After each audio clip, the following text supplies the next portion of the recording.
नमस्कार, आप देख रहे हैं के न्यूज इंडिया का खास कार्यक्रम वकील आपका और मैं हूं आपके साथ गरिमा वाजपेयी। हमारे इस खास कार्यक्रम में आप सभी का बहुत बहुत स्वागत है और आज कार्यक्रम की शुरुआत करें उससे पहले आपको मिलवाते हैं। आज हमारे खास कार्यक्रम में मेहमान हैं, हमारे साथ मौजूद हैं वरिष्ठ अधिवक्ता धर्मेंद्र सिंह जी। बहुत स्वागत सर आपका। नमस्कार।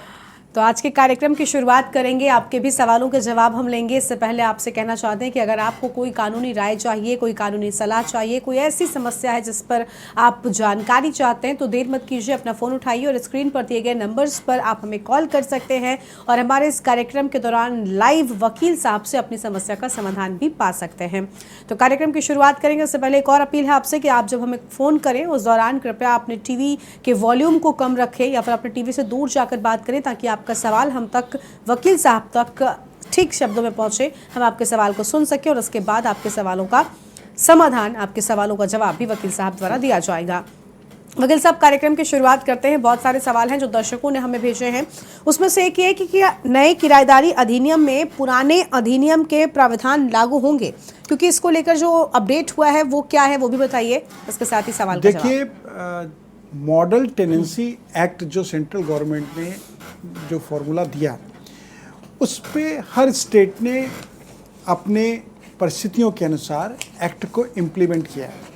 उत्तर प्रदेश की अगर हम बात करते हैं तो यूपी रेंट कंट्रोल एक्ट 1972 में जो प्रोविजंस थे 2021 में न्यू रेंट कंट्रोल एक्ट के आने के बाद उस एक्ट को निरसित कर दिया गया, उस एक्ट के प्रभाव को समाप्त कर दिया गया। तो यहाँ पर यह स्पष्ट जानना लोगों का ज़रूरी है कि जो रेंट कंट्रोल एक्ट के प्रोविजंस 2021 से पहले थे जिस पर 1972 के एक्ट का प्रभाव था वो 2021 के बाद से समाप्त हो गया। अभी वर्तमान में जो रेंट कंट्रोल एक्ट का प्रभाव है वो 2021 में आए हुए एक्ट के अनुसार है। इसलिए यह दर्शकों का जानना बहुत ज़रूरी है कि जो पुराना किराएदारी अधिनियम है उस पुराने किराएदारी अधिनियम का प्रभाव वर्तमान स्थिति में नहीं है, एक बिंदु। दूसरा बिंदु महत्वपूर्ण ये है कि जो नया अधिनियम है उस नए अधिनियम के अनुसार ही मकान मालिक और किराएदार के रिश्ते को इस्टेब्लिश हो के आगे किराएदारी चलने के प्राविधान हैं। और ये जो नया एक्ट है ये 2021 में आने के बाद से जो प्राधिकरण के अधिकार हैं, जो ऑनरेबल कोर्ट के अधिकार हैं, जिस तरीके से टेनेंट के राइट्स हैं एंड लैंडलॉर्ड के राइट्स हैं, उन सब को इसमें प्रॉपरली मेंशन किया गया है और सभी के अधिकारों को सुनिश्चित करने का इसमें प्रोविजंस दिया गया है। बिल्कुल। तो देखिए, अधिनियम को लेकर आपने जो सवाल दिए, लेकिन किराएदारी की बात की जाए तो किराएदारों से जुड़े बहुत सारे प्रश्न हैं जो दर्शकों ने किए हैं। देखिए, पुराने ज़माने में एक प्रथा हुआ करती थी जब किराया बहुत कम हुआ करता था। यहाँ तक कि आज के वर्तमान के समय में अगर आप देखेंगे तो जिन जगहों का किराया लगभग 10,000 तक होना चाहिए उन जगहों पर कई लोग पॉश इलाकों में भी महज 10 या 12 रुपये किराया भर रहे हैं। मैं जब इस बात को जानी तो मैं भी बड़े अचंभित रह गई कि आखिर ऐसा कैसे होता है। और ट्रस्ट के मकानों में खास तौर पर इस तरह की प्रक्रिया होती थी, इसके पीछे क्या वजह थी? देखिए, ट्रस्ट, सोसाइटी या वक्फ की लैंड्स, इन सब पर जो इनका मैनेजिंग कमेटी है, जो इनको मैनेज करने वाले लोग हैं, उनको चूँकि ये जो एक्ट हैं वो एक्ट सेपरेट है। हम ट्रस्ट एक्ट की बात करते हैं, हम सोसाइटीज़ रजिस्ट्रेशन एक्ट की बात करते हैं, या हम जो प्रोमाइसेस जिनके पास हैं उनके लिए किसी स्पेशल एक्ट की बात करते हैं। तो जो राइट हैं वो राइट ये जो ट्रस्ट में, सोसाइटीज़ में या इस तरह की किसी भी चैरिटेबल ऑर्गेनाइजेशन में जो प्रॉपर्टीज़ हैं उनको रेंट कंट्रोल एक्ट से अलग रखा गया। इसका प्रभाव ये हुआ कि जो ट्रस्ट में प्रमाइसेस थे उन प्रमाइसेस में टेनेंट लोगों ने अपने अपने आधिपत्य कर लिए, अपने अपने कब्जे कर लिए। अब जो उनका रेंट फिक्स है वो तो कहते साहब ये रेंट कंट्रोल एक्ट से चूँकि अलग हैं इसलिए इसके सेपरेशन का हमें बेनिफिट मिलना चाहिए। हमारे और ट्रस्ट के बीच के जो रिलेशन है उसके अकॉर्डिंग जो यूज़ एंड ऑक्यूपेशन चार्ज है वो हम पे करेंगे। तो आपका ये कहना बिल्कुल ठीक है कि जो पुराने ट्रस्ट, सोसाइटीज़ या इस तरह के सोशल ऑर्गेनाइजेशन में लोगों ने अपने पोजीशन ले रखे हैं एज अ टेनेंट और as a lease holder, as a occupancy right, तो उनके अपने राइट्स को सेपरेट रखा गया है। लेकिन हम दूसरे पक्ष की अगर बात करते हैं, जो सामान्य तौर पर नगरीय परिक्षेत्र में भवन आते हैं, उन नगरीय परिक्षेत्र के भवनों के लिए रेंट कंट्रोल एक्ट का प्रोविज़न जो पहले था, उस एक्ट के प्रभाव को समाप्त करते हुए उसी एक्ट के सेक्शन और फैक्ट से रिलेटेड ही दूसरे एक्ट को प्रभाव में लाया गया है। ठीक है, एक दर्शक हमारे साथ में जुड़ चुके हैं, अजय जी हैं, लखनऊ से जुड़े हुए हैं। अजय जी, बहुत स्वागत आपका। क्या सवाल है आपका? मेरा सवाल है मैम, 2/11/2018 की घटना है। मेरे बच्चे को जो है एक उमेश कुमार मैथानी दरोगा जैसे वो मांग के घर से ले गए थाने पे, उसको बच्चे को मारा पीटा। मैंने उच्च अधिकारियों को सारे एप्लीकेशन दिए, कोई कार्रवाई नहीं। तो मैं कंप्लेंट जो है अदालत में दिया, सिविल कोर्ट में। उसमें एक सीजीएम साहब का आदेश है कि पुलिस से, उपायुक्त से जो है, सीओ से जांच करा के रिपोर्ट देख के फिर कोई आर्डर वो देंगे। तो इसमें आगे क्या हो सकता है, ये मैं जानना चाह रहा था वकील साहब। देखिए, आपने कोर्ट में कंप्लेंट केस फाइल किया होगा और कोर्ट में कंप्लेंट केस फाइल करने के बाद कोर्ट के पास ये राइट है, सेक्शन 202, 203 में प्रोविजंस जो हैं सीआरपीसी के, उसमें कोर्ट को राइट है कि वो पुलिस से रिपोर्ट मंगा सकते हैं आपकी घटना से संबंधित। लेकिन उस रिपोर्ट की कोई बाइंडिंग्स कोर्ट के ऊपर नहीं होंगी। यहाँ पर अपना आपका कॉन्सेप्ट क्लियर होना चाहिए। पुलिस तो, जब पुलिस ने कार्रवाई नहीं की तभी तो आप ऑनरेबल कोर्ट के समक्ष आए, माननीय न्यायालय के समक्ष आप स्वेच्छा से तो आए नहीं। पहले तो आपने पुलिस को कंप्लेंट की, जब पुलिस ने कोई कार्रवाई नहीं की तभी आप न्यायालय के समक्ष आए। तो न्यायालय को ये पूर्ण ज्ञान होता है कि जो भी रिपोर्ट आएगी वो रिपोर्ट सपोर्टिव नहीं होगी कंप्लेनेंट के। लेकिन ये जो सीआरपीसी के प्रोविजंस हैं उसके अकॉर्डिंग ये एक प्रोविज़न है जिसमें औपचारिकता या कोर्ट के सेटिस्फेक्शन के लिए कोर्ट को रिपोर्ट मंगवाने का अधिकार है। तो ऐसी परिस्थिति में कोर्ट ने यदि उपायुक्त महोदय, यानी आपकी जो जहाँ पर घटनाक्रम हुआ है वहाँ पर कमिश्नरी, पुलिस कमिश्नरी की व्यवस्था लागू है और उसमें जो भी वहाँ पर एडिशनल कमिश्नर होंगे या जॉइंट कमिश्नर होंगे उनसे रिपोर्ट मंगाने के लिए कोर्ट ने ऑर्डर किया होगा। तो अभी उस रिपोर्ट के आने के बाद कोर्ट आपके केस में कॉग्निजेंस लेते हुए एक्यूज को समन करेगी कि नहीं करेगी, ये डिसीजन कोर्ट का बाद में आएगा। पहले रिपोर्ट मंगाने के लिए जो कोर्ट ने डायरेक्टिव्स दिए उसको फॉलो किया जाएगा। आपसे मैं रिक्वेस्ट से करूँगा कि जो पुलिस को कोर्ट से रिपोर्ट मंगाने के लिए नोटिस गया है, उस नोटिस की परसिवेंस पुलिस द्वारा अगर टाइमली नहीं की जा रही तो आप उसके ही लाइट में एक एप्लीकेशन कोर्ट में फिर दे सकते हैं कि आपके केस में जिस उपायुक्त महोदय से आख्या मंगाने की बात कही गई है, जिन जॉइंट कमिश्नर से रिपोर्ट मंगाने की बात कही गई है, वो वहाँ से रिपोर्ट आना पॉसिबल नहीं है। ऐसी स्थिति में किसी दूसरे इन्वेस्टिगेशन ऑफिसर से या किसी दूसरे इन्वेस्टिगेशन विंग से आपके केस में जांच करा के रिपोर्ट मंगा ली जाए और जल्दी से जल्दी मंगाई जाए। तो क्योंकि आपके केस में जितना आपका डिले होता जाएगा ना, उतना ही आपका जो केस है उसमें विटनेस कहीं ना कहीं उनके ऊपर प्रभाव पड़ेगा, गवाहों के ऊपर, और कहीं ना कहीं केस की जो तीक्ष्णता होती है, केस की जो शार्पनेस होती है, वो शार्पनेस भी कम होती जाती है। आपका भी इंटरेस्ट हो सकता है कम होने लगे धीरे धीरे आगे। तो आपको इसमें रिक्वेस्ट से करना चाहिए, कोर्ट में एप्लीकेशन देके रिपोर्ट आपको तुरंत मंगानी चाहिए और कोर्ट में आर्गूमेंट करके एक्यूज को समन कराना चाहिए। ये प्रोसेस जितनी जल्दी आप कराएंगे उतनी ही आपके केस में आपको जो आप रिलीफ चाहते हो रिलीफ प्राप्त हो जाएगा। ठीक है, और दर्शक हमारे साथ में जुड़ चुके हैं। राजविंदर जी हैं हमारे साथ में, पंजाब से जुड़े हुए हैं। सर, बहुत स्वागत आपका। क्या सवाल है आपका?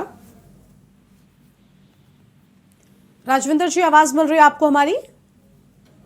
तो राजविंदर जी से संपर्क हमारा टूट गया है। एक और दर्शक हैं, राजू जी हमारे साथ में जुड़े हुए हैं, कानपुर से। राजू जी, बहुत स्वागत आपका। क्या सवाल है आपका?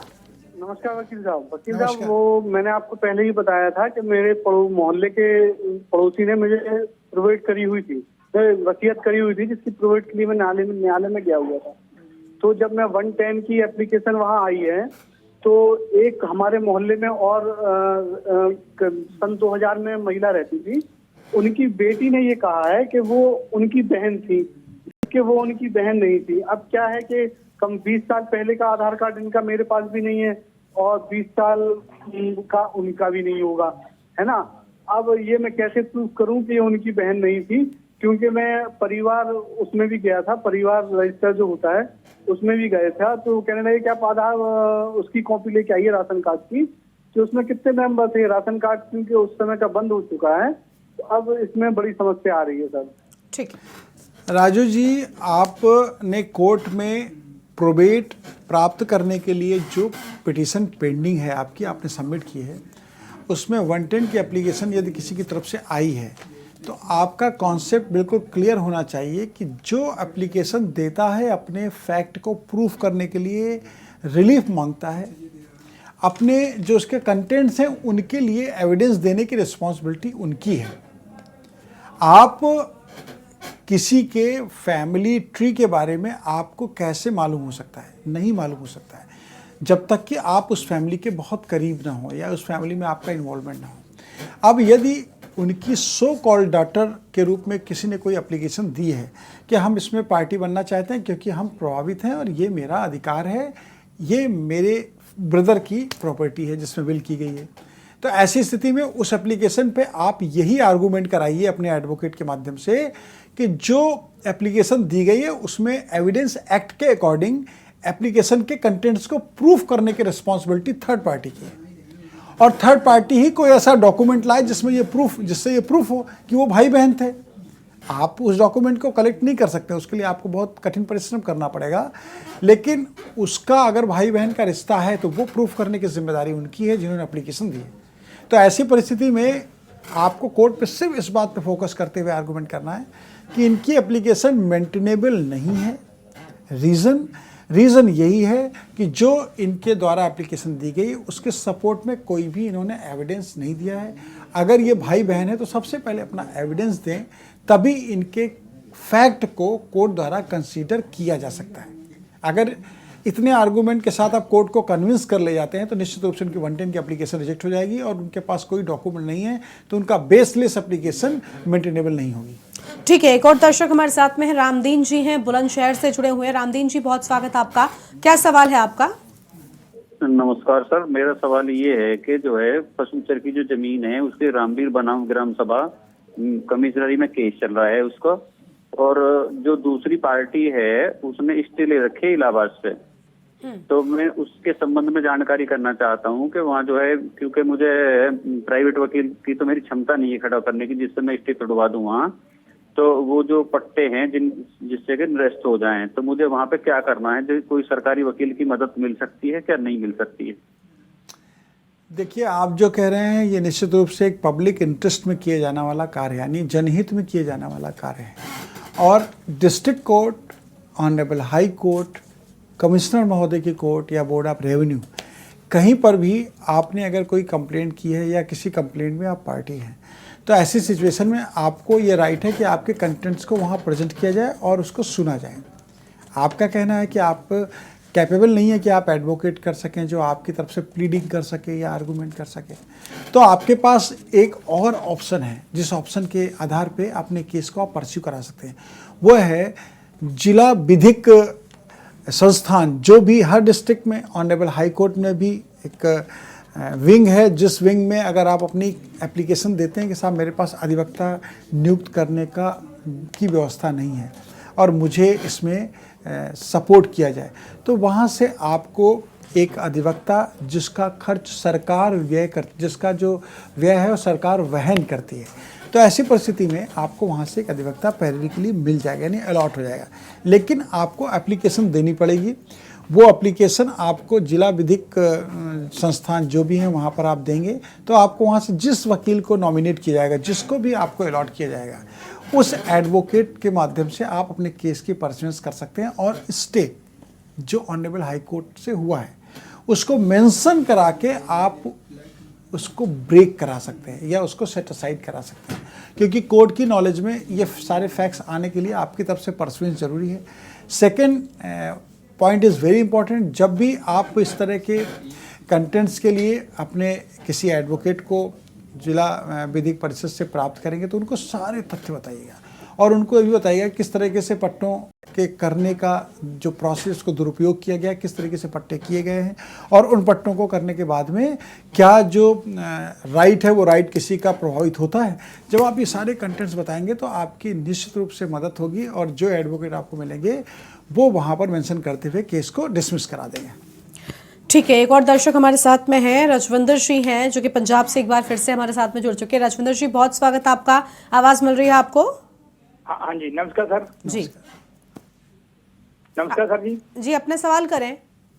हाँ जी सर, हमने एक एफआईआर दर्ज करवाई थी जो दोषियों के खिलाफ। उनके तहत जो एफआईआर चली उसके फर्दर इन्वेस्टिगेशन में पुलिस ने कोई कार्रवाई ना करते हुए उसमें खारिज रिपोर्ट दायर कर दी थी।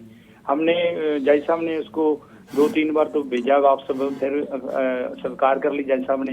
उन्होंने क्या प्राइवेट कंप्लेंट डाल दी। यदि इंक्वायरी इसकी चल रही थी, हमने पहले 156(3) के तहत वो एफआईआर का डर था, वो एफआईआर मेंशन करते हुए हमने कह दिया था जज साहब को भी इसको खारिज कर सकते हैं राजसी दबाव के कारण, तो हम केस चलाना चाहते 155 जज साहब के पास। हमारा क्वेश्चन है, जिस कार्य करते हुए उन्होंने एफआईआर दर्ज, उन्होंने ये षड्यंत्र रचा था, उसके तहत उन्होंने एक ना हमारी जमीन में दखलंदाजी की, वो सारा प्रोसेस किया था उन्होंने। वो उसका केस उन्होंने डाला हुआ था कोर्ट में। स्टेटस को क्यों लेके उसने ये काम किया था? वो उसमें फर्जी डॉक्यूमेंट डाले हुए थे। वो करके उन्होंने फिर जमीन के कब्जा लेने की कोशिश की। जो भी है, हमारी जमीन थी गिरदौरी जमबंदी हमारे नाम है, उसमें कोई दो राय नहीं थी, तभी तो एफआईआर दर्ज हुई थी। पर लेकिन सर मेरा क्वेश्चन है, वो केस जो चल रहा था ना 2020 का, वो हार चुके हैं। उसमें वो उनको कोई न्याय नहीं मिला क्योंकि हमारे पक्ष में हो ना। अब जो हमारा प्रश्न आपसे यही 156(3) के तहत हमारा जो केस चल रहा है, उसमें हम जो केस उन्होंने हारा हुआ है, उसमें जो गलत डॉक्यूमेंट पेश किया या 420 की, उसकी हम 156 उसी केस में डाल सकते हैं एप्लीकेशन वगैरह, उसकी तहत भी पुलिस कार्रवाई इनके खिलाफ करे जो इन्होंने गलत प्रोसेस किया है कोर्ट में। ठीक है, देखिए, आप जो कह रहे हैं वो बिल्कुल सही कह रहे हैं। इसलिए कह रहे हैं कि आपकी प्रॉपर्टी के संबंध में किसी के द्वारा फेक डॉक्यूमेंट्स बनाए गए, फेक एंड फैब्रिकेटेड डॉक्यूमेंट्स बनाए गए, यानी असत्य फर्जी दस्तावेजों को तैयार किया गया और उनका दुरुपयोग किया गया। आप इस सारे फैक्ट को, अब उस केस में उनको हारना पड़ा है, उस केस में उनको सफलता नहीं मिली है, उस केस में आपको सफलता मिली है। तो उस केस के ऑर्डर की सर्टिफाइड कॉपी के साथ में 156 सब क्लास 3 CRPC में, जो अभी आपने मुझे कहा कि मैंने प्रोसीडिंग की है या मैं कर सकता हूं, तो आप उस कंटेंट को भी इसमें मेंशन करते हुए कोर्ट से रिक्वेस्ट कर सकते हैं कि ऐसे एक्यूज्ड के खिलाफ जिन्होंने फोर्ज एंड फेक डॉक्यूमेंट्स को प्रिपेयर किया है, जिन्होंने उन डॉक्यूमेंट्स के लाइट में कोई बेनिफिट ले लिया है या बेनिफिट लेने की कोशिश की है, तो आप यदि इस सारे फैक्ट के साथ में 156 सब क्लास 3 CRPC में कोई भी एप्लीकेशन देते हैं, तो ये तो डॉक्यूमेंट्री एविडेंस है, कोर्ट के ऑर्डर आपके सपोर्ट में हैं, और जो फेक पेपर उन्होंने तैयार किए हैं उसके संबंध में उनको कोर्ट से भी कोई रिलीफ नहीं मिला, सिविल कोर्ट से। तो यहाँ पर अगर आप चाहें तो ऐसे व्यक्ति के खिलाफ कोर्ट में क्रिमिनल प्रोसीडिंग कर सकते हैं, और उस क्रिमिनल प्रोसीडिंग को अगर आपने कर दिया है तो निश्चित रूप से इनके खिलाफ FIR रजिस्टर्ड होने के आदेश होंगे, और FIR जब रजिस्टर्ड होने के आदेश होंगे तो FIR के बाद जो इन्वेस्टिगेशन होगा उसमें आप इन सारे डॉक्यूमेंट्स को प्रोवाइड करिएगा, जिससे उनके खिलाफ चार्जशीट लग सकेगी। और चार्जशीट लगने और FIR होने में जो उनके द्वारा आपका कहना है ऑकरेंस किया गया है, उसमें 406, 420, 467, 468 IPC के अपराध भी बनते हैं। तो ऐसी परिस्थिति में 406, 420, 467, 478 IPC के अंतर्गत उनके खिलाफ FIR रजिस्टर्ड कराने के लिए आप डायरेक्टिव्स कोर्ट से करा सकते हैं। बिल्कुल। एक और दर्शक हमारे साथ में जुड़े हुए हैं, उनका भी रुख कर लेते हैं। हमारे साथ में मोहम्मद आरिफ जी हैं, कानपुर से जुड़े हुए हैं। आरिफ, बहुत स्वागत आपका। क्या सवाल है आपका? सवाल ये है कि मेरे सन 2020 में जो है मैं, आरिफ जी आपकी आवाज जी वो बोलिए। हम पर चरस लगा दी गई, घर के अंदर से उठा ले गए। वही लॉकडाउन में लगे, लॉकडाउन का टाइम था, और उसके बाद हम अपनी जमानत हमने कराई। 6 महीने बाद जेल रहे हम, और ना मैंने चरस कभी खरीदी ना बेची, ना मैंने उसका कोई जी। तो इस वजह से मैं अभी तक तारीखें ले रहा हूँ। अब मैं सोच रहा हूँ कि उसको चार्ज पर लगवाऊं। ठीक है आरिफ जी, आपका कहना बिल्कुल ठीक है कि आपको केस में चार्ज फ्रेम कराना चाहिए, क्योंकि जब आप किसी केस में चार्ज फ्रेम कराते हैं उसके बाद ही एविडेंस स्टार्ट होता है, और एविडेंस स्टार्ट होने के बाद एविडेंस प्रोसिक्यूशन साइड से, एविडेंस डिफेंस साइड से, फिर जो आपको सफाई साक्ष्य देना है 313 की स्टेज, उसके बाद आर्गूमेंट और जजमेंट, ये एक स्टेप बाय स्टेप किसी भी क्रिमिनल केस की प्रोसीडिंग है। तो अभी आप चार्ज अगर फ्रेम नहीं कराते हैं तो आप सालों तक ऐसे ही डेट लेते रहेंगे, आपके केस में कोई भी कार्रवाई नहीं होगी। आपको केस ख़त्म इसलिए करना चाहिए कि आपके फेवर में कुछ पॉइंट्स हैं जो अभी आपने बताए। पहला ये कि आपको घर से ले गए वो, और घर से ले जाके आपके ऊपर उन्होंने एनडीपीएस एक्ट के अंतर्गत आपके ऊपर ये नारकोटिक की बरामदगी दिखा दी। अब निश्चित रूप से इसमें सेक्शन 50 की जो कंप्लाइंस होती है एनडीपीएस एक्ट के लिए, वो कंप्लाइंस उनके द्वारा नहीं की गई, यानी कोई पब्लिक का विटनेस भी हो सकता है ना हो, या जो बरामदगी दिखाई गई वो प्रॉपर ना दिखाई गई होगी, कहाँ से कैसे क्या बरामदगी है। तो ये सारी चीज़ें एनडीपीएस के केस में आम धारणा यही है कि जो केस होते हैं वो गलत तरीके से लगाए जाते हैं। अगर 10% लोग नारकोटिक के बिजनेस में या उसके काम में इन्वॉल्व हैं तो 90% लोग नहीं होते हैं।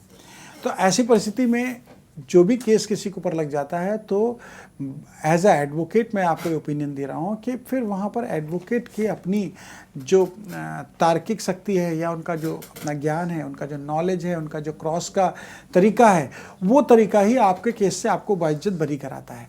तो आपके केस में भी एनडीपीएस एक्ट आप पे लगाया गया, जो आपके पास से उन्होंने नारकोटिक बरामद दिखाई वो आपके पास से बरामद हुई नहीं है। उन्होंने कोई लीगल प्रोसीजर को कंप्लीट किया नहीं होगा, क्योंकि जैसे ही वो जिरह में आएंगे तो जिरह में बयान में आएंगे तो जिरह के समय वो कोई भी बात की पुष्टि नहीं कर पाएंगे, तो आपका केस आसानी से उसमें बाइज्जत बरी हो जाएगा। और एनडीपीएस के मैक्सिमम केस इसीलिए छूट जाते हैं क्योंकि फर्जी लगाए जाते हैं।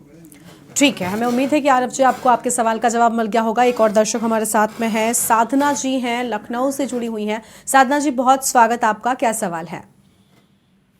हेलो जी हेलो जी, आपकी आवाज आ रही है साधना जी, अपना सवाल करें।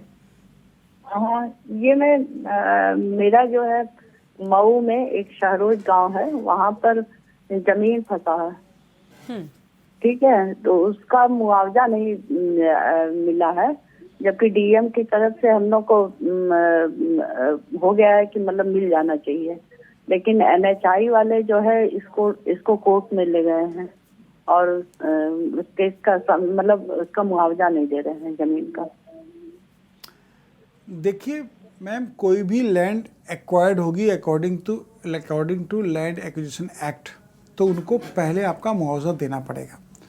मुआवजा तो दिया होगा उन्होंने, आपको नहीं दिया होगा तो निश्चित रूप से वो एडीएम लैंड एक्विजिशन के खाते में जमा होगा, क्योंकि किसी भी अवार्ड के बाद में जो मुआवजे की धनराशि है वो या तो पार्टी को नोटिस दे के दे दी जाती है, अगर पार्टी को नहीं दी जाती या उनको नहीं मिलती है तो उसको सरकार के खाते में जमा रखा जाता है तब तक जब तक कि वो पार्टी अपने पैसे को विड्रॉल ना कर ले। कुछ ना कुछ अवार्ड में प्रॉब्लम होगी, इसीलिए एनएचआई द्वारा उस पर लिटिगेशन किया गया है। अब अगर आपके केस की जो एनएचआई द्वारा किया गया है उसके अगर कंटेंट्स देखने को मिल जाएं, या आप उनको नेक्स्ट संडे में एक बार पढ़ के हमें बताएं कि ये उन्होंने फैक्ट लिखे हैं कि इस वजह से इनका मुआवजा नहीं दिया जाएगा, तो निश्चित रूप से हम आपको विधिक जो राय है वो और अच्छे से दे सकेंगे, आपको लीगल ओपिनियन और अच्छे से दे सकेंगे, क्योंकि लैंड एक्विजिशन के मामलों में लैंड एक्विजिशन एक्ट बहुत ही स्ट्रिक्ट है और इसमें किसी की संपत्ति को तभी लिया जा सकता है जब उसको मुआवजा दिया जाए, यानी उसको प्रॉपर कंपनसेट किया जाए। और वो कंपनसेशन का जो प्रोसेस है वो रेंट कंट्रोल एक्ट की हम बात तो अभी दर्शकों के क्वेश्चंस के आंसर में कर रहे थे, लैंड एक्विजिशन एक्ट की बात भी हमने कई बार दर्शकों के क्वेश्चंस पे जवाब दिया है। तो आपका ये प्रोविज़न जो आप पर लागू होगा लैंड एक्विजिशन एक्ट के अंतर्गत आएगा और आपको मुआवजा सर्किल रेट पर जो भी आवासीय के लिए 2 गुना और कृषक भूमि के लिए 4 गुने के जो प्रोविजंस हैं उसमें उसके अकॉर्डिंग उनको देना पड़ेगा। लेकिन आप कोर्ट के कंटेंट्स को एक बार नेक्स्ट संडे को कॉल करते समय मुझे बताइएगा, जिससे मैं आपको प्रॉपर ओपिनियन देके आपकी मदद कर सकूँ। बिल्कुल, तो हमें उम्मीद है कि आपको आपके सवाल का जवाब मिला होगा शबाना जी। और भी दर्शक हमारे साथ में जुड़े हुए हैं, सवालों का सिलसिला हम आगे बढ़ाएंगे। उससे पहले आपसे भी कहना चाहते हैं, अगर आप भी कोई कानूनी राय, कोई कानूनी सलाह चाहते हैं तो देर मत कीजिए, अपना फ़ोन उठाइए और स्क्रीन पर दिए गए नंबर्स पर आप हमें कॉल कर सकते हैं और हमारे कार्यक्रम के दौरान लाइव वकील साहब से समाधान भी पा सकते हैं। अब कार्यक्रम की शुरुआत करेंगे सवालों के साथ, लेकिन कुछ दर्शक अभी भी बने हुए हमारे साथ में, उनको जोड़ लेते हैं। नोएडा से हमारे साथ में कमल जी हैं। कमल जी, आवाज़ मिल रही है आपको? कमल जी, आप तक आवाज़ पहुंच रही है हमारी? तो कमल जी से संपर्क नहीं हो पा रहा है हमारा। आगे और दर्शक जुड़ेंगे, उनको भी हम लेंगे। उससे फिलहाल पहले सवालों का सिलसिला शुरू करते हैं। हम किराएदारी अधिनियम को लेकर वकील साहब बात कर रहे थे और उसी में से एक सवाल ये भी था कि क्या किराएदारी अधिनियम में एग्रीमेंट का जो महत्व है वो क्या है? देखिए, न्यू रेंट कंट्रोल एक्ट में जो प्रोविजंस हैं उसमें सेक्शन 4 बहुत ही इम्पोर्टेंट है। सेक्शन 4 में पूरे एक्ट को बेस किया गया है। इसका मतलब ये है कि लैंडलॉर्ड और टेनेंट के बीच में जो प्राधिकरण बनाया गया है, जो ट्रिब्यूनल बनाया गया है, उस ट्रिब्यूनल में दोनों को इंटीमेशन देने का प्रोविज़न है। साथ ही दोनों की इंटीमेशन कैसे जाएगी? जो टेनेंसी का एग्रीमेंट है उस एग्रीमेंट के आधार पे जाएगी। यानी जो एग्रीमेंट है उस एग्रीमेंट को ही बेस करते हुए रेंट कंट्रोल एक्ट के प्रोविजंस में आगे प्रोसीडिंग्स होंगी। चाहे वो रेंट जमा करने की बात हो, चाहे टेनेंट के राइट की बात हो, चाहे लैंडलॉर्ड के राइट की बात हो, या इजेक्टमेंट की बात हो, या इस तरह के जो भी राइट्स हैं, उन सारे राइट्स के लिए जो बेस है वो सेक्शन 4 में एग्रीमेंट को ही बेस माना गया है कि मकान मालिक और किराएदार प्रथम स्थिति में एक एग्रीमेंट करेंगे और वो एग्रीमेंट में जो कंटेंट्स होंगे उस कंटेंट्स के अकॉर्डिंग ही उनके राइट आगे इस्टेब्लिश होंगे।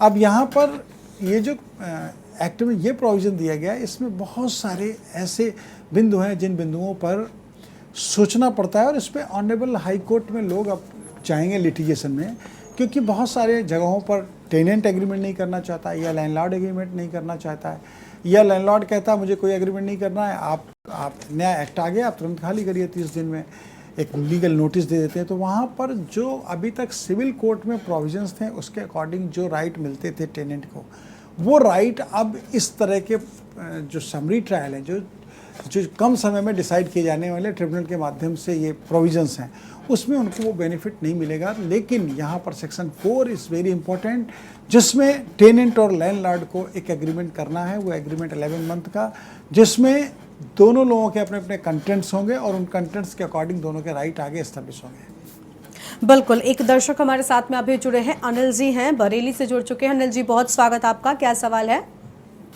हेलो जी अनिल जी, आवाज़ मिल रही है आपको? मेरे सवाल में वकील साहब से बात करना चाहता हूँ। मुझे मुकदमे के संबंध में बात करनी है। जी बताइए, आपको सुन रहे हैं वकील साहब। बात यह है कि मैं हेलो जी, आप थोड़ा सा तेज बोले और बताएं। और मेरे खिलाफ मुकदमा कायम हुआ था 409 का, इसमें आज तक मैं क्या नाम है कोई गवाह तो नहीं होता, और ना कोई मेरे वकील साहब ने एप्लीकेशन दी, ना कोई जवाब मिला। साहब, आप उनका प्रश्न समझ सके हैं? देखिए, आपकी आवाज़ वैसे स्पष्ट नहीं है, फिर भी मैं आपकी कुछ बात समझ पाया हूँ। आपने कहा कि कोई 409 आईपीसी के अंतर्गत प्रोसीडिंग्स हुई, यानी 409 में कोई एफआईआर रजिस्टर्ड हुई और जिसमें जो आज तक की सिचुएशन है उसमें कोई गवाह प्रेजेंट नहीं हो रहा है। तो ऐसी सिचुएशन में 409 आईपीसी में जो भी एफआईआर रजिस्टर्ड हुई और प्रोसीडिंग्स हुई, इसका मतलब है इसमें जो आरोप लगाया गया होगा वो कोई सरकारी धन का दुरुपयोग करना या किसी संस्था के धन का दुरुपयोग करना, उसको एक तरीके से ग्रैब कर लेना, अमानत में खयानत का जो गवर्नमेंट मनी है उस पर इस तरह का एलिगेशन एफआईआर में लगाया गया होगा। अब यहाँ पर प्रश्न ये उठता है कि जो एफआईआर है उस एफआईआर में अगर इस तरह के किसी भी एक्ट को मेंशन किया गया है तो उसके सपोर्ट में जो एविडेंस होगी उस एविडेंस को प्रेजेंट करने की रिस्पॉन्सिबिलिटी भी प्रोसिक्यूशन की है, सरकारी पक्ष की है।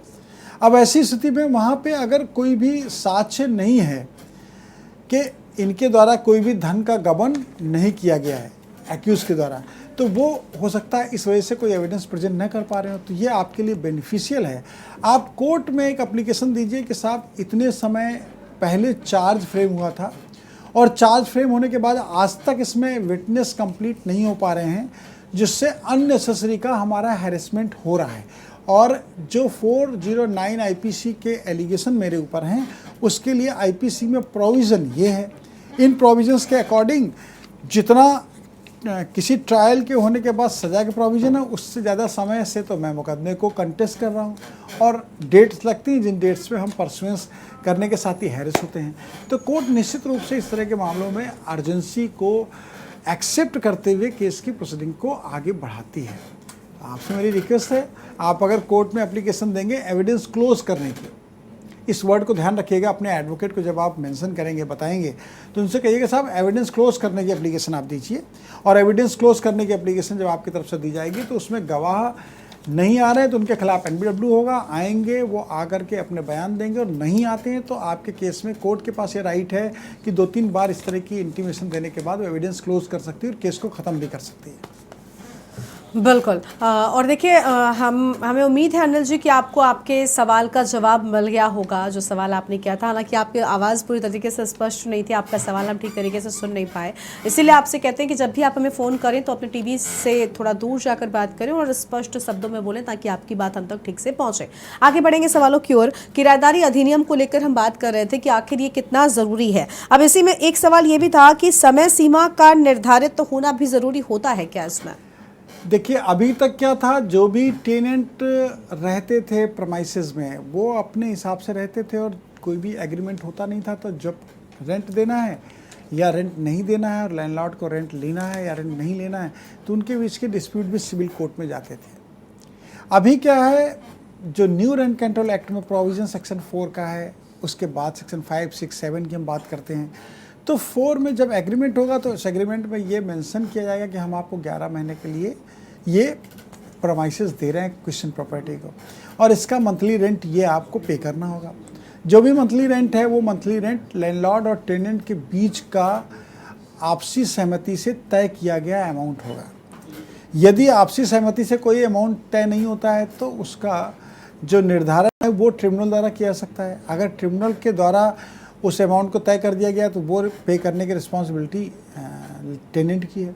अब टेनेंट और लैंडलॉर्ड के बीच में जो रिलेशन है वो एग्रीमेंट के माध्यम से प्रूफ होता है। तो यहाँ पर उसकी मियाद को, यानी उसकी लिमिटेशन को भी फिक्स किया गया है कि पहला एग्रीमेंट जो होगा वो 11 मंथ का होगा। उसके बाद अगर दूसरा एग्रीमेंट या पहले एग्रीमेंट में ही वो एक लंबे समय के लिए एग्रीमेंट करना चाहते हैं लैंडलॉर्ड और टेनेंट, तो लंबे समय के लिए भी एग्रीमेंट कर सकते हैं, जिसका रजिस्ट्रेशन भी कंपलसरी है, क्योंकि वो रजिस्ट्रेशन जो होगा उसमें प्रॉपर स्टैम्प ड्यूटी पे करनी होगी। तो रेंट कंट्रोल एक्ट के प्रोविजंस में काफ़ी कुछ पारदर्शी है और स्पष्ट है, जिससे लोगों को बेनिफिट मिल सकता है और मिलेगा। बिल्कुल। तो देखिए, अधिनियम को लेकर हमने ये बातें की, और भी कई सारे सवाल हैं जो इसी मामले से जुड़े आए हैं, और वो ये है कि क्या नियमों का पुनरीक्षण भी हो सकता है?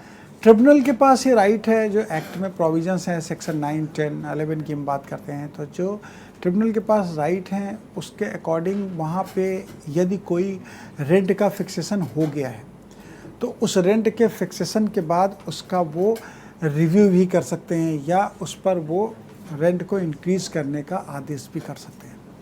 तो ये जो प्रोविज़न है वो प्रोविज़न बहुत ही इम्पोर्टेंट है। ठीक है। और सुरक्षा धनराशि के लिए भी कोई इसमें विधान होता है क्या? कोई जी, हिस्सा रेंट होता है कंट्रोल एक्ट में जो प्रोविजंस है सेक्शन 12, 13, 14 की हम बात करते हैं, तो उसके अकॉर्डिंग इसमें ये भी प्रोविजंस दिए गए हैं कि जो भी टेनेंट एंड लैंडलॉर्ड के बीच का एग्रीमेंट होगा, उस एग्रीमेंट में यदि कोई सिक्योरिटी मनी डिपॉजिट की गई है तो उस सिक्योरिटी मनी को मेंशन करते हुए सिक्योरिटी मनी के रिटर्न के प्रोविज़न को भी वहाँ पर मेंशन करना पड़ेगा एग्रीमेंट में, क्योंकि जो सिक्योरिटी मनी है वो सिक्योरिटी मनी टेनेंसी खत्म होने के साथ ही वापस हो जाएगी, या टेनेंट और लैंडलॉर्ड के बीच में यदि कोई डिस्प्यूट हो जाता है, उस डिस्प्यूट में रेंट बकाया हो जाता है या बिल्डिंग में कोई चेंजमेंट्स हो जाते हैं, उसमें उस सिक्योरिटी मनी के एडजस्टमेंट की बात होती है।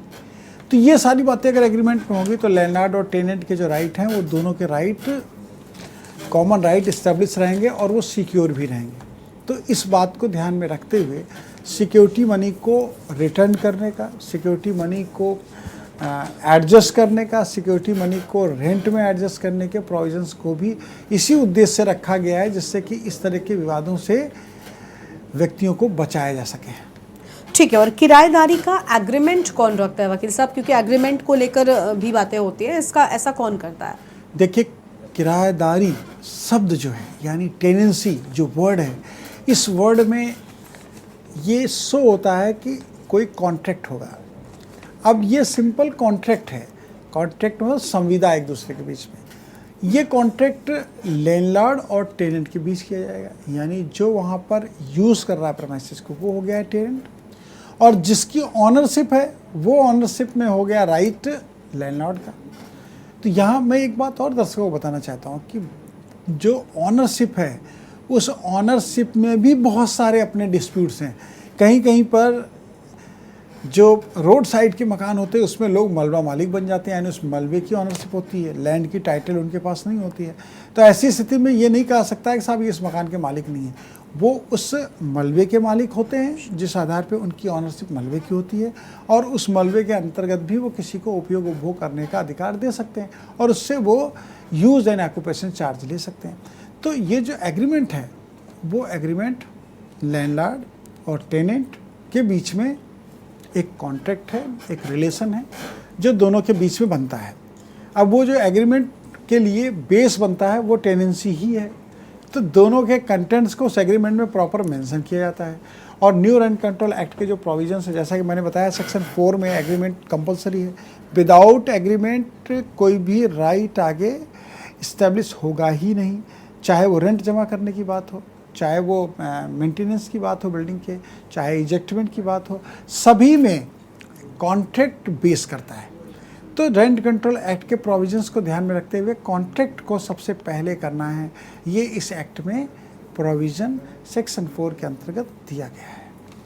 बिल्कुल, तो देखिए एग्रीमेंट को लेकर अहम बातें सामने आई, लेकिन किराएदारी में एग्रीमेंट बहुत अहम भी होता है। अब जो नए नियम आ गए हैं इनके मुताबिक एग्रीमेंट से जो किराए पर रखता है लोगों को उसके लिए भी ज़्यादा सिक्योरिटी हो गई है, और साथ ही साथ जो किराए पर लेते हैं किसी जगह को उनके लिए भी ज़्यादा हो गई है। लेकिन वकील साहब, पहले ऐसा नहीं हुआ करता था। पहले कई बार होता था लोग किराए पर रहते थे, जिसके बाद एक लंबे समय तक उस जगह पर रहने के बाद वो कब्जेदारी दिखाते थे और उसके बाद उस जगह को खाली ना करते थे, जिसके चलते जो मकान मालिक था वो परेशान होता था। लेकिन इन अधिनियम के आ जाने से या फिर जो ये एग्रीमेंट होता है इसके करा लेने से दोनों ही सुरक्षित महसूस करते हैं।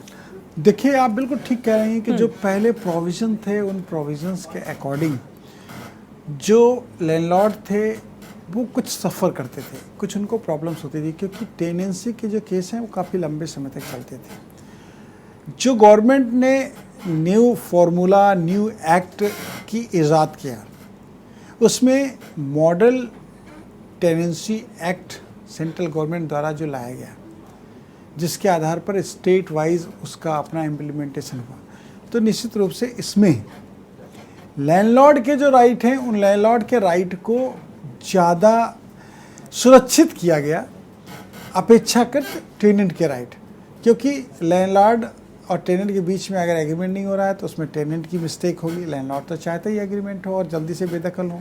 पुराने समय में ऐसा होता नहीं था। ठीक है, यानी पहले ऐसा नहीं होता था लेकिन अब ऐसा होने लगा है, तो इससे जो है वो राहत मिल गई है। तो ये देखिए बड़ी बात है। लेकिन अभी एग्रीमेंट के होने से आपको लगता है कि मजबूती दोनों ही पक्षों की होती है? यहाँ पर टेनेंट को अगर वो प्रॉपर एग्रीमेंट करके आगे रेंट अपना पे करते हैं तो टेनेंट को वहाँ पर उपयोग उपभोग करने का अधिकार है। लेकिन लैंडलॉर्ड के राइट को ज़्यादा इस्टेब्लिश किया गया इस एक्ट में कि वो जब चाहेंगे तब वो टेनेंसी को ब्रेक कर सकते हैं, जब चाहेंगे तब वो रेंट को इंक्रीज़ करने की बात कर सकते हैं। यानी कि एक सर्टेन ड्यूरेशन एक्ट में प्रोविजंस दिए गए हैं, लेकिन उसके बाद वो बढ़ा सकते हैं। ऐसा नहीं कि 10 साल तक रेंट नहीं बढ़ेगा, हर साल, हर 3 साल में जो प्रोविजंस है उसके अकॉर्डिंग रेंट भी बढ़ सकता है। वो जब चाहेंगे तब टेनेंट के प्रमाइसेस में प्रायर नोटिस देके उसको देखने आ सकते हैं। पहले एक्ट में ये प्रोविजंस नहीं थे। पहले प्राइवेसी को इंटरफेरेंस करने का लैंडलॉर्ड को कोई राइट नहीं था, लेकिन अभी तो लैंडलॉर्ड को राइट दे दिया गया है, कभी भी आके वो बिल्डिंग का सुपरविजन कर सकते हैं, प्रॉपर्टी को देख सकते हैं। तो ये जो इस तरह के जो राइट दिए गए हैं, अब लैंडलॉर्ड के जो राइट हैं उनको बहुत ही लिमिटेड कर दिया गया है। और जो जो टेनेंट हैं उनके राइट को भी बहुत लिमिटेड कर दिया गया है, लेकिन लैंडलॉर्ड के राइट इस समय जो है उसके अकॉर्डिंग उनको अपनी बिल्डिंग को सुरक्षित रखने के लिए, अपने प्रेमाइसेस को सुरक्षित रखने के लिए पूर्ण अधिकार प्राप्त हो गए हैं।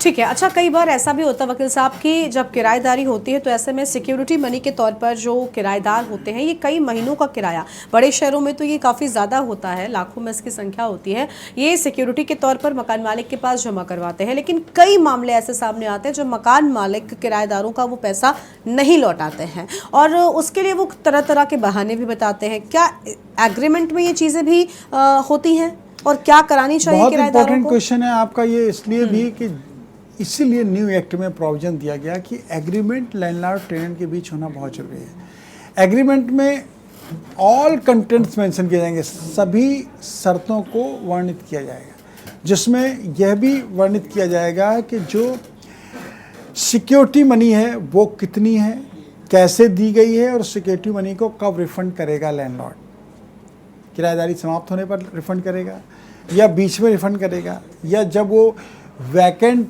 पोजीशन देंगे तब रिटर्न करेगा। तो ये सारे कंटेंट्स एग्रीमेंट में आ जाएंगे। तो एग्रीमेंट में अभी मैं किराएदारों को ये सलाह देना चाहता हूँ कि आप जब भी अपने अधिकारों के संरक्षण की बात करते हैं तो आप सिक्योरिटी मनी को अब बिल्कुल भी कैश में ना दीजिए।